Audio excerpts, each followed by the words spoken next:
घरी जेव्हा त्यांना कळलं की तू व्हिडिओ बनवते? घरच्यांची माहितीये का, तुला कन्व्हिन्स करावं लागलं स्टार्टिंगला? हा मग कोणाला करावं नाही लागत, प्रत्येकाला करावं लागतं. बाहेर जायचं असलं तरी परमिशन घ्यावं लागते. आम्ही डायरेक्ट ब्लॉक मारून टाकलं होतं. नाही ब्लॉकची नाही, घरी ब्लॉक काही करायची गरज नव्हती आधी.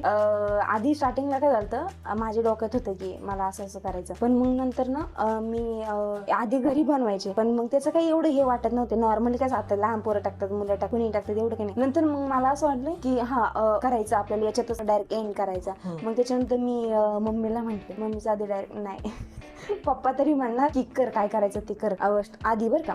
आणि त्याच्यानंतर मग ना काय झालं, मी टाकायला लागले. त्याच्यानंतर मग ते लोक सांगायला लागले, मग पप्पा बोलायला लागले की काय तुला म्हणजे त्याच्यात तुझं करिअर आहे का शेवटपर्यंत, काय काही नाही, ते माहित नाही काही. त्यांना कसं असतं, आपल्या गावाकडच्या लोकांना माहित नसत्या गोष्टी की याच्यात आहे का नाही. त्यांना फक्त काय असतं, डॉक्टर इंजिनियर एवढं मोठं गोष्ट माहिती. डॉक्टर इंजिनियर आमचं पहिल्यापासून ठरलेलं होतं घरांचं.